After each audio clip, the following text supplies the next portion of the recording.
Hello and a warm welcome to The Point. Poll bugle has been sounded and most of the political parties are busy stitching alliances, giving tickets to the party candidates and most of them even competing in poster wars. Joining me now is a man who wears many hats. He's a BJP Youth Wing President, a cricket administrator and himself a Lok Sabha MP too. I welcome Anurag Thakur on To The Point. Thank you, Neelu. Thank you. Anurag, at the very outset, I would expect you to give very specific answers to some straight questions which we are thinking of fielding. Starting with the fact that almost the first week of the election code of conduct is over. How have you seen the way the parties have conducted themselves? I think we welcome the decision of the Election Commission to announce the elections. I think the people are waiting for a long time to change the government. They are facing inflation, corruption and many other unemployment are big issues in this election. But at the same time, look at the other new parties who wanted to change the, politics in India. But on the very You're talking about the recent clash between Aam Aadmi Party and the BJP. Of course, yes. I mean, look at that. I mean, on the very first day when the elections were announced, they were involved in the stone pelting and demonstration outside the BJP. This is how the politics should be run? No. But I think there should be, a serious call on elections where you should go out with the issues and agenda. But when you're talking about the conduct of parties in this particular case, BJP already knew that Aam Aadmi Party was a party which was known, all the people in the Aam Aadmi Party are known to be street fighters. They have taken to vigilantism in the past. So shouldn't BJP also have exercised to some kind of a restraint? I think they're behaving like urban Maoists. Okay. The way they are behaving and the way they are inviting other Maoists to join the party mainstream. And the kind of reaction coming from that side, it's very strange and unwanted. But BJP also retaliated with a tit-for-tat kind of a politics. Not really. When you're throwing stones, bricks inside the party office, hurting many people inside, what do they do? And what was the police doing? Why no strict action has been taken? Why they have to protest outside our party office? Just to be in the news. They don't leave any chance to be in the news. They don't have a serious nature towards politics. They just want to be in the news, grab power. Maoists and Naxalites want to grab power through guns, but these are urban Maoists who want to be part of the democracy but behave like Maoists. But this gang war politics you're talking about, BJP was well aware of the style of Aam Aadmi Party. I mean, do you really see the things worsening as and when the time is passing? But this is sad. Look the big promises they made to the people of Delhi and they've been exposed in just 2 months, less than 2 months, 50 days. They were not able to even, fulfill one of the promises they made. And when they was, they developed the cold feet while not fulfilling the promises, they ran out of power. They said, no, we are leaving. This is not. But what will you say to the recent showdown? What happened at Gandhinagar, where obviously Kejriwal didn't take an appointment from Modi, but Mr. Narendra Modi could have also attempted to make it an initiative to meet. Do you think he was serious to meet Mr. Modi? He just wanted to be in the news. That's what he did. And even after meeting, nothing could have been achieved. So I personally feel Congress is using Mr. Kejriwal and party and their Notanki team, but Kejriwal to just to throw mud on Mr. Modi and on the BJP. Congress do not have even a single leader to be announced as the Prime Ministerial candidate. They don't have the strategy today to counter BJP popularity or Mr. Modi's popularity. But Arvind Kejriwal had long been telling the media that he's going to carry a long list of issues pending with the Gujarat government, and it's only those issues about which he's going to rake up with Modi. So. I think Mr. Kejriwal believes that he is the self-certifying agency who can give certificates to anyone, but when it comes to his law minister, he will say, no, the judgment was wrong, the judge was wrong. So it's strange. He is a single authority. Within his party is facing a lot of problems. But lot of demonstration outside his house that the money is being taken to give the tickets. People are fighting among themselves. I don't know what is going to happen to his party. But do you really feel that you will see a similar kind of a clash also between Congress and Aam Aadmi Party? See, Aam Aadmi Party is the B team of Congress, but unfortunately they're becoming the A team of Congress now. Okay. So Congress should be aware of this. This unhealthy coalition between the AAP and Congress is being exposed. First in Delhi, now in the nationwide. When Mr. Kejriwal does not take a hit on various issues of Congress party, whether it is corruption, dynasty politics, or maybe many other things, he doesn't talk about it. He's just talking about Mr. Modi, BJP, just to cut the vote bank of BJP, which is not going to happen. But the way Aam Aadmi Party became a potent force when we saw Delhi elections and the kind of force it came out to be, do you really feel and do you really admit now that both parties, whether it was Congress or BJP, both of them grossly underestimated Aam Aadmi Party? Maybe yes, but they've been exposed. They have lied, they have made wrong promises, big promises, but unable to fulfill that. And they've been exposed in a very short span. So are you scared now? For what? You know, the media is already showing 230 plus seats for the BJP, whereas there's no second party even closer to 100 mark. Congress getting about 70 seats.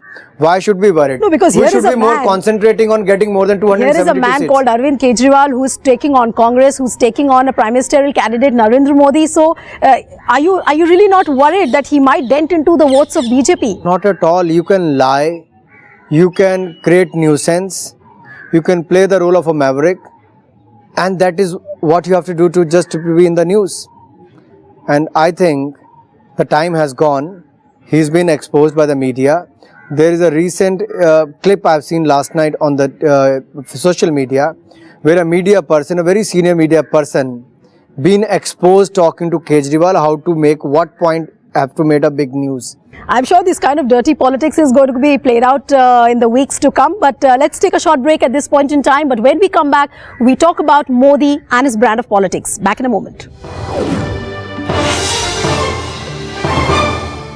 Welcome back. You're watching To The Point with BJP Lok Sabha MP Anurag Thakur. Anurag, I was wanting to ask you about the BJP campaign of 2014. Is it only about Namo Namo or is it about BJP or NDA too? Why Namo Namo?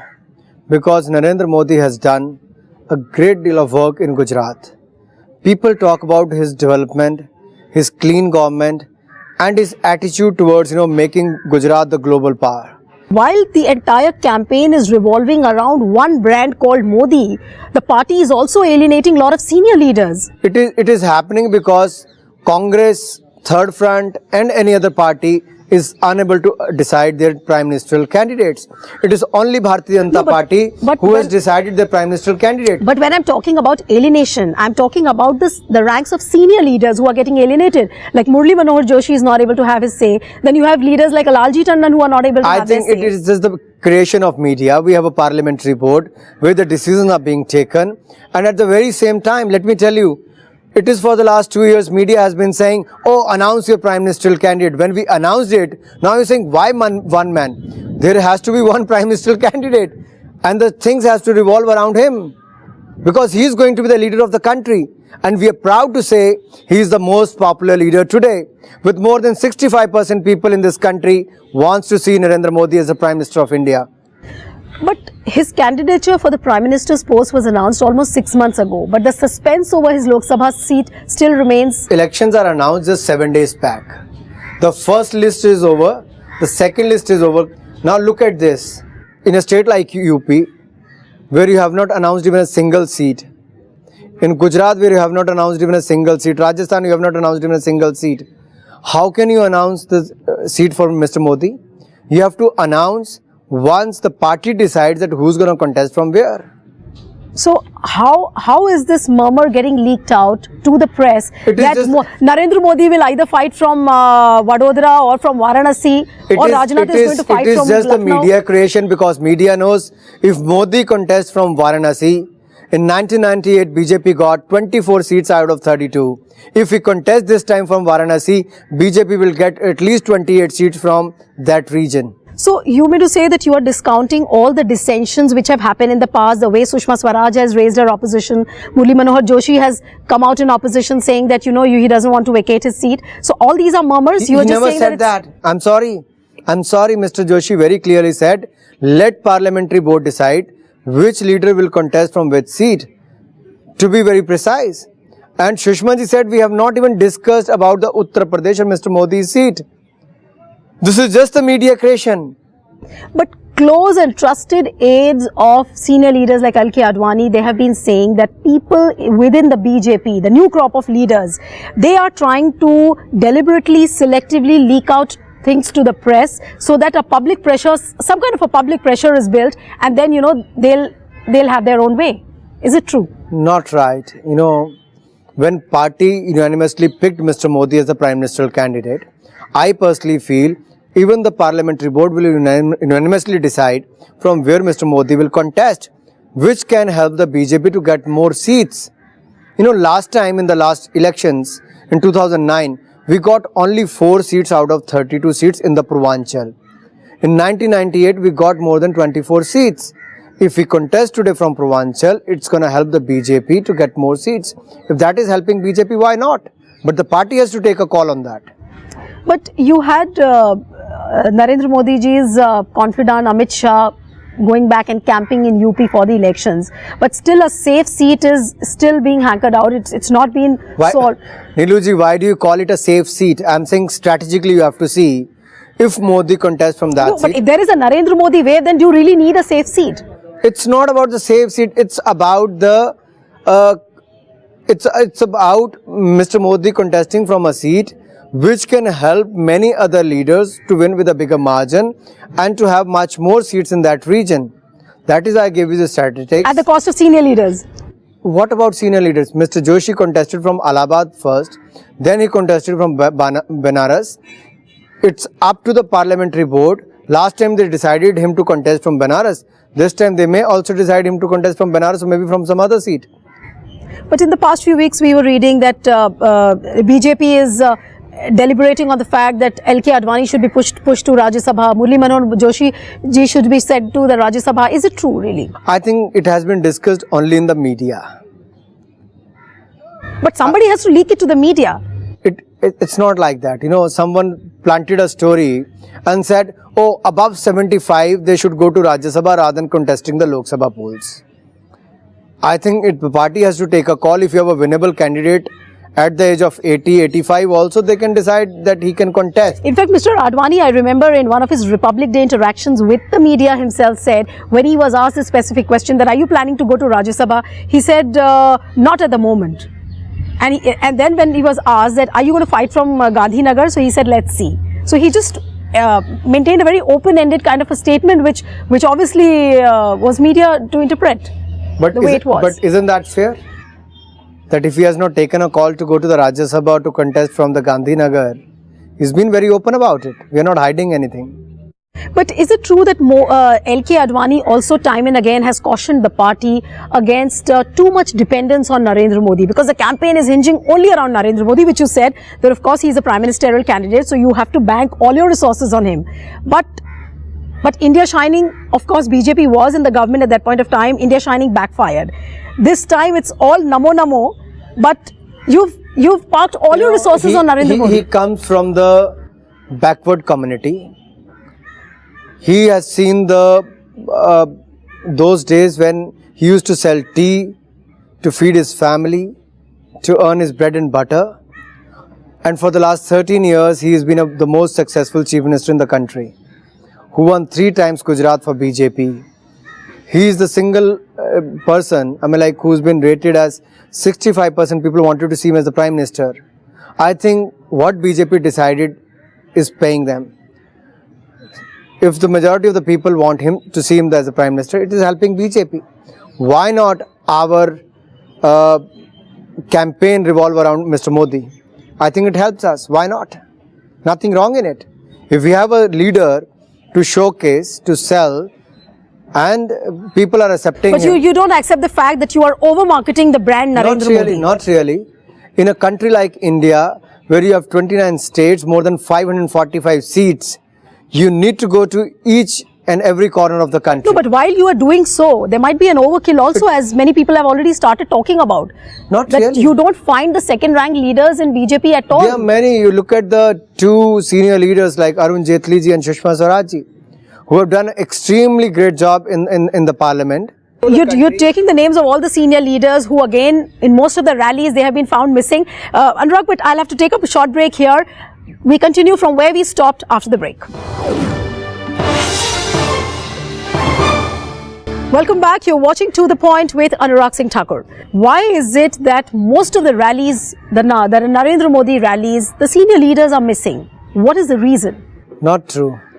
Many rallies, majority of the rallies, Mr. Rajnath Singh has attended as a Only Rajnath Singh. We have not seen the third leader. At least 4 rallies I have attended as a BJP Youth Wing president. How can you say that? You had a most talked about Delhi rally, which none of the senior leaders attended. No, what we are doing is we are focusing on the state leadership, which should be given the prominence. What happens if you take all your leaders to all parts of the country?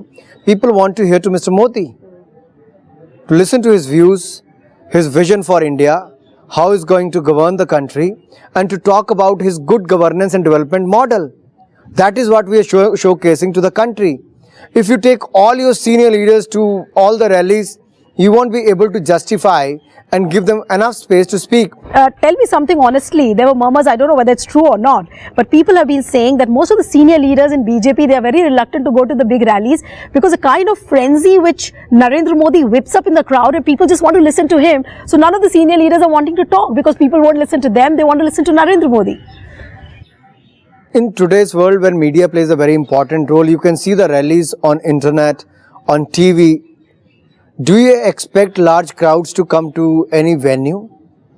You know, we've been talking for the last 2 years that in the coming years, either it's going to be social media or the media through which you have to reach out to the masses. But I think Mr. Modi had that charisma, that aura, which brings 1.2 million people to one public meeting. 12 lakh लोग लखनऊ की rally में, 8 लाख लोग बिहार की rally में. Despite 16 bomb blast, nobody ran away from the But Anurag, meetings. tell me one thing. Despite all the figures which you are throwing, why is it that Modi ji is just talking to these big gatherings through simulcast, through campaigns like Chai Pe Charcha? But why is it true that he is refraining from specific interviews? Why is he not holding press conferences? Why is he not talking to the press? See, if you look at the Women's Day Chai Pe Charcha, he specifically spoke about the women-related issues. In the coming times, he is going to speak about the youth-related issues. And in every Chai Pe Charcha, he talks to the common man on the street. In 2009, who can raise any question. In 2009, Modi also said that there should be a debate between the PM candidates. But is he avoiding the debate at the moment? I'll request you to please get the names of the other political parties who are their Prime Minister candidate. I'll request Mr. Modi to have a debate with them. No, but is Modi shying from the debate, or is the other party? Other party it's not shying Modi shying away. BJP has announced Mr. Modi's name. But other parties are shying away because they do not have a leader. They do not have a leader of Modi's stature in their party. But and who's shying away? It is the other political parties to name the Prime Minister candidate. But in the past, you had leaders like Kapil Sibal who've dared Narendra Modi to come and... Who is Kapil Sibal? He is not acceptable within his party. Who may not be selected by his party workers to contest from Chandni Chowk. What are we talking? We are talking about a senior leader who can be a Prime Minister candidate. He can come on one-to-one with Mr. Modi. But if there is not even a single leader in any political party, how can you even ask this question? But is Narendra Modi ready to have a debate with Rahul? If it is a contest between Modi and Rahul. We have seen Mr. Rahul on Mr. Arnab Goswami's show. I think after that he won't give a single interview to anyone. So, but is Modi ready to give a specific interview? He has given many. If I call up Modi today and ask him for an interview, will he give me an interview? Let me remind you and all the people watching this show, Mr. Modi has given many one-to-one interviews, including from Mr. Rajdeep Sardesai to many other people who has been criticizing them for the year 2002 onwards. He has also appeared in an interview in which he walked away after he was questioned on Godhra. See, I can give you 20 examples where the media has been proven wrong. the false allegation they've been making against Mr. Modi. A campaign has been done against him for the last 12 years. Not even a single judgment against Mr. Modi. Not even a single order. That clearly shows the bias of selected group of media against Mr. Modi. But media will keep interpreting in its own way. So is it not right for Modi to come out and just speak to the TV editors, speak to the channels exclusively to just wipe out that kind of a perception? I think if people to the tune of 800,000 to 1.2 million, which comes to 8 lakh से लेके 12 लाख लोग सुनने आते हैं, हर rally में 4 लाख से कम लोग नहीं होते, 90 रैली करने के बाद आप अंदाजा लगाइए कितने करोड़ लोगों तक वो पहुंचे हैं, और जो 1-to-1 वहां पर होता है वो मीडिया के माध्यम से 1-to-1 नहीं हो सकता. Coming to the alliances, the way BJP has aligned with parties like Ramvilas Paswan, with Lok Janshakti Party, you have been harping on the fact that there is a Narendra Modi wave across the country. But everyone who knows about politics does know that Paswan has lost relevance over the years in Bihar. What was that BJP's exigency to align with Ramvilas Paswan? See, first you used to say that BJP is not getting allies. Now when Shiv Sena, Akali Dal, then this Lok Janshakti Party of Ramvilas Paswan come forward and shake hand with us, be the partner. Now Maharashtra Navnirman Sena, Raj Thakure comes forward. 3 more political parties from Tamil Nadu wants to join hands. The family is growing. The alliance is growing. The family is growing. This is a positive sign. Family is growing, but at the cost of the dissension of so many state leaders you have. See, Bihar BJP is up. You have so many rebels who are working against. Not you have so really. many leaders coming out and saying that the alliance with Paswan is going to be suicidal for the BJP. Not really. It has been discussed with the state leadership. It has been discussed at the central level. That is why the final call has been taken. So you mean to say all is fine between BJP and yes. LJP in Yeah, Bihar? Perfect. Perfect. But what about the people who See, are... that pushed Congress to, have a tie-up with a man like Mr. Lalu Yadav, who's been put behind the jails on the issue of corruption. So the Congress has been exposed on the issue of corruption. When Mr. Rahul Gandhi says, oh, you tear this ordinance and throw it in the dustbin, he's been exposed to join hands with Lalu Prasad Yadav. He doesn't have to say anything. When he can't take a call on leader like Mr. Veerbhadra Singh and Pratibha Singh, who have been involved in the corruption cases, has been exposed 5 times. He is still the chief minister. But tell me one thing, coming to Himachal, Congress is putting out all the stops to keep Shimla, Kangra and seats like Hamirpur and to just rest away from BJP. How is BJP trying to contain this kind of a situation? They are unable to announce their candidates even now. And I think people are not happy with the state government. They are not happy with the central government. And I think good governance and development, which is the agenda of BJP in the upcoming Lok Sabha elections, to provide more jobs, to keep a check on the inflation and to have a corruption-free India, I think is picking up with the people. And it is the reason why people are not happy with the state and the central government. They have seen the poor governance of Congress and they want a strong and decisive leadership in the center. That is why if you look at the social media also, Mr. Modi has more than 112 million followers, which is 1.15 crore people plus. So, is Mission 272 of Narendra Modi going to be fulfilled only through social media and large gatherings, not looking at the specific interviews at all with the channels? He has given a specific interview to Dainik Jagran recently. Slowly and gradually in the next 60 days, there will be many interviews will be lined up and I'm sure Neelu ji will be one of them. Sure, even I'm looking forward. An opportunity to interview I'm Mr. really Modi. looking forward to counter Narendra Modi. But one last question before we leave you, Anurag.